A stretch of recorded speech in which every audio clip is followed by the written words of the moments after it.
निश्चित रूप से जब उसका बलात्कार हो रहा था, वो महिला अत्याचार से जूझ रही थी।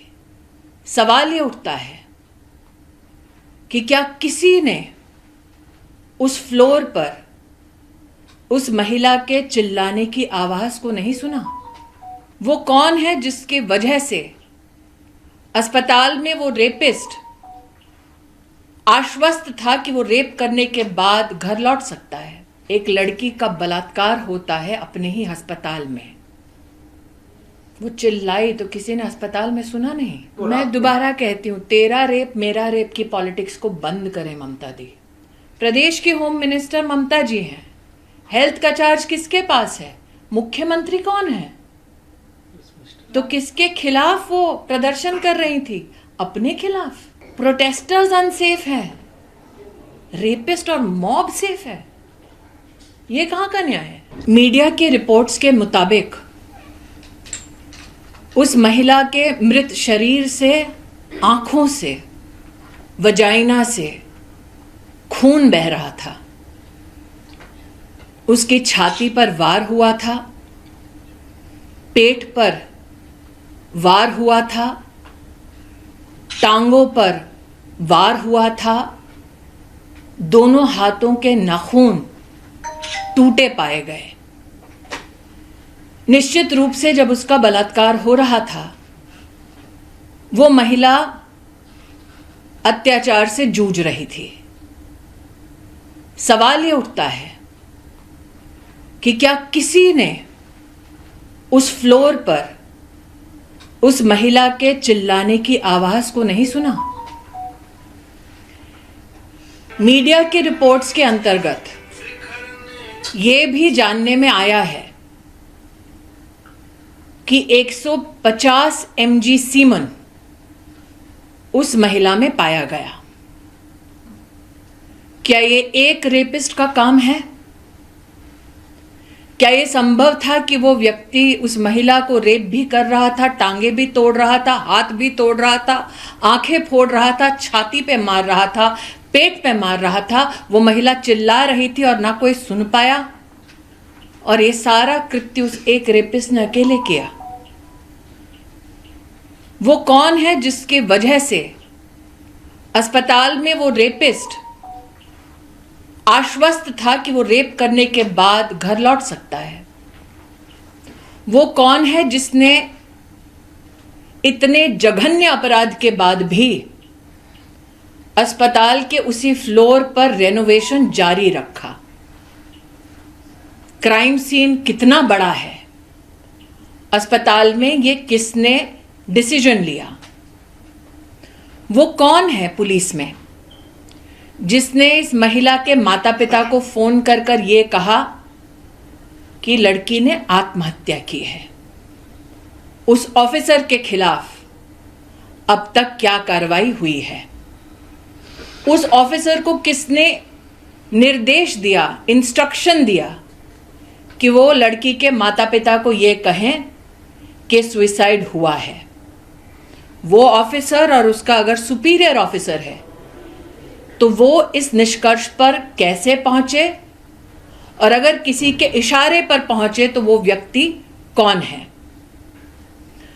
सवाल यह भी उठता है कि रेपिस्ट निश्चिंत है, लेकिन प्रोटेस्टर्स पर मॉब आकर हमला करती है।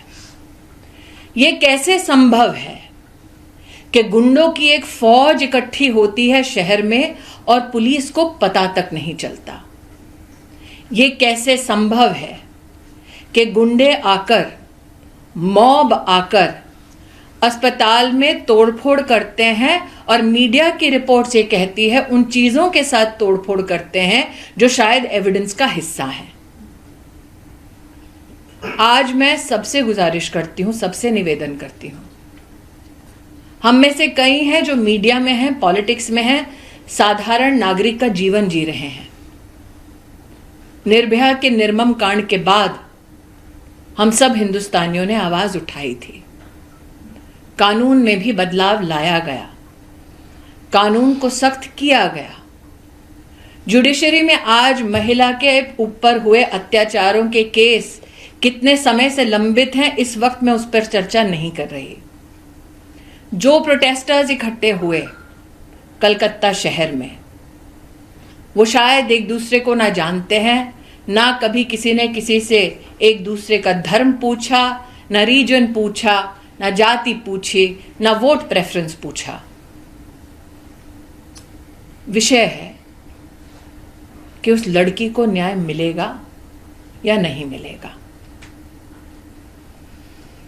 मैं आज हर उस प्रोटेस्टर से जो सड़कों पर उतरा है इस महिला को न्याय दिलाने के लिए, उनसे कहना चाहती हूं, पश्चिम बंगाल के हर उस नागरिक के साथ जो इंसाफ की तलाश में है, पूरा देश एकजुट होकर खड़ा है।